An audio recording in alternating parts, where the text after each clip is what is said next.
സർവശക്തനായ ദൈവത്തിൻ്റെ അതിപരിശുദ്ധ നാമം അതിയായി മഹത്വപ്പെടുമാറാകട്ടെ. കർത്താവിൽ പ്രിയരെ, നിങ്ങൾക്കേവർക്കും ജീസസ് വോയിസ് മെസ്സേജ് എന്ന പ്രഭാത ദൈവവചന ധ്യാന ശുശ്രൂഷയിലേക്ക് സ്നേഹത്തോടെ സ്വാഗതം. അല്പസമയ ധ്യാനത്തിന് ഒരു തിരുവചനം വായിക്കുന്നു. വിശുദ്ധ മർക്കോസ് എഴുതിയ സുവിശേഷം അധ്യായം 1, 41-42 വാക്യങ്ങൾ. യേശു മനസ്സലിഞ്ഞ് കൈനീട്ടി അവനെ തൊട്ടു. മനസ്സുണ്ട്, ശുദ്ധമാക എന്ന് പറഞ്ഞ ഉടനെ കുഷ്ഠം വിട്ടുമാറി അവന് ശുദ്ധി വന്നു. കർത്താവിൽ പ്രിയരെ, നാം വായിച്ചു കേട്ട വിശുദ്ധ മർക്കോസ് എഴുതിയ സുവിശേഷം അധ്യായം 1, 40 മുതൽ 45 വരെയുള്ള വേദഭാഗത്ത് യേശു പരസ്യ ശുശ്രൂഷയിൽ ഒരു കുഷ്ഠരോഗിക്ക് കൊടുത്ത സൗഖ്യവും ആ കുഷ്ഠരോഗിക്ക് കൊടുത്ത ഉപദേശവും ആ ഉപദേശം അനുസരിക്കാതെ യേശുവിന് തൻ്റെ ദൗത്യം ചെയ്തു വന്നതുപോലെ ചെയ്യുവാൻ കഴിയാതെ പോയ ഒരു സാഹചര്യവുമാണ് രേഖപ്പെടുത്തിയിരിക്കുന്നത്. ഞാൻ വിശദീകരിക്കാം. ഒരു ദിവസം യേശു പതിവ് പോലെ തൻ്റെ ദൗത്യ നിർവഹണത്തിലായിരിക്കുമ്പോൾ ഒരു കുഷ്ഠരോഗി യേശുവിൻ്റെ അടുക്കൽ വന്ന് മുട്ടുകുത്തുകയാണ്. തുടർന്ന് അവൻ പ്രാർത്ഥിക്കുകയാണ്, ദൈവമേ, നിനക്ക് മനസ്സുണ്ടെങ്കിൽ എന്നെ ശുദ്ധമാക്കുവാൻ അഥവാ സൗഖ്യമാക്കുവാൻ കഴിയുമെന്നാണ് അവൻ പ്രാർത്ഥിച്ചത്. ആ ചെറിയ പ്രാർത്ഥന കേട്ട് യേശു കൈനീട്ടി അവനെ തൊടുകയാണ്. ഇവിടെ ഒരു കാര്യം കൂടെ നാം ഓർക്കണം.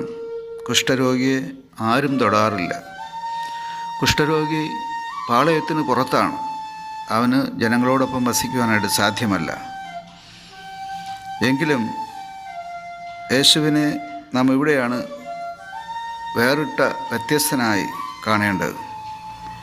ആരും തൊടാത്തവരെ തൊടുന്ന ദൈവപുത്രൻ. എന്തായാലും യേശു അവനെ തൊട്ട മാത്രയിൽ അവൻ സൗഖ്യം പ്രാപിക്കുകയാണ്. അവൻ്റെ കുഷ്ഠം മാറി അവൻ വിടുതൽ പ്രാപിക്കുകയാണ്. തുടർന്ന് അവൻ സൗഖ്യം പ്രാപിച്ച ശേഷം യേശു അവനൊരു ഉപദേശം കൊടുത്തു. ഞാൻ നിനക്ക് നൽകിയ ഈ സൗഖ്യം നീ മറ്റാരോടും പറയാതെ ചെന്ന് പുരോഹിതന് നിന്നെ തന്നെ കാണിച്ച് നിൻ്റെ ശുദ്ധീകരണത്തിന് ആവശ്യമായ കാര്യങ്ങൾ ചെയ്യുക എന്നാണ് കർത്താവ് പറഞ്ഞവനെ അയച്ചത്. പുരോഹിതനെ കാണിക്കാൻ പറയാൻ കാരണം, ഒരു കുഷ്ഠരോഗി വീണ്ടും സൗഖ്യം പ്രാപിച്ചതിന് ശേഷം ഗ്രാമത്തിൽ മറ്റു ജനങ്ങളോടൊപ്പം വസിക്കണമെങ്കിൽ അഥവാ പാളയത്തിൽ വസിക്കണമെങ്കിൽ പുരോഹിതൻ സാക്ഷ്യപ്പെടുത്തണമായിരുന്നു. അതുകൊണ്ടാണ് യേശു അന്നത്തെ ആചാരമനുസരിച്ച് നീ സൗഖ്യം പ്രാപിച്ച വിവരം ആദ്യം ചെന്ന് പുരോഹിതനെ അറിയിക്കാൻ പറഞ്ഞത്. പുരോഹിതൻ സാക്ഷ്യപ്പെടുത്തിയാൽ മാത്രമേ അവന് തുടർന്ന് ജനങ്ങളോടൊപ്പം ജീവിക്കുവാനായിട്ട് സാധിക്കുകയുള്ളൂ. അങ്ങനെ അവനെ അയക്കുകയാണ്.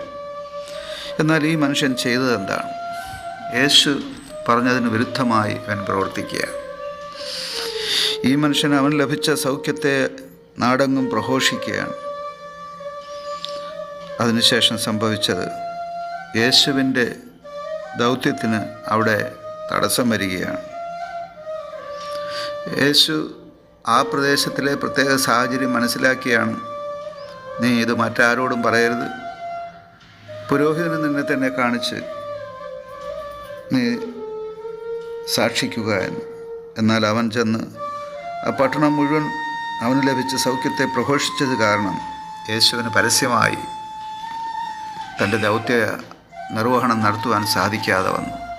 ഇവിടെ നമുക്ക് പരിശുദ്ധാത്മാവ് നൽകുന്ന ഒരു ചെറിയ സന്ദേശം ഇതാണ്. ദൈവം പറഞ്ഞ കൽപ്പനകൾ, ദൈവം നമുക്ക് നൽകിയ ചട്ടങ്ങൾ, വിധികൾ, വചനം, ഇത് നാം അനുസരിച്ചില്ലെങ്കിൽ നാം ദൈവത്തിൻ്റെ പദ്ധതികളെ തടയുന്നവരായി മാറും എന്നുള്ളതാണ്. അതെ, ദൈവത്തിൻ്റെ പദ്ധതികൾ തടസ്സപ്പെടുത്തുന്നവരായി നാം മാറുകയാണ്. അതിന് നമുക്കൊരിക്കലും ഇടവരാൻ പാടില്ല. നാം ദൈവത്തിൻ്റെ പ്രവൃത്തികളെ തടസ്സപ്പെടുത്തുന്നവരായിട്ടല്ല, പ്രത്യുത അതിനെ വർദ്ധിപ്പിക്കുന്നവരായി, അത് വീണ്ടും ചെയ്യുവാൻ അവസരം നൽകുന്നവരായി, ദൈവരാജ്യത്തിൻ്റെ കെട്ടുപണിയിൽ ദൈവത്തോടൊപ്പം കൂടുതൽ പ്രയോജനപ്പെടുവാൻ അവനെ അഥവാ ദൈവത്തെ അനുവദിക്കുന്നവരായിട്ടാണ് നാം മാറേണ്ടത്. ആമേൻ, ആമേൻ.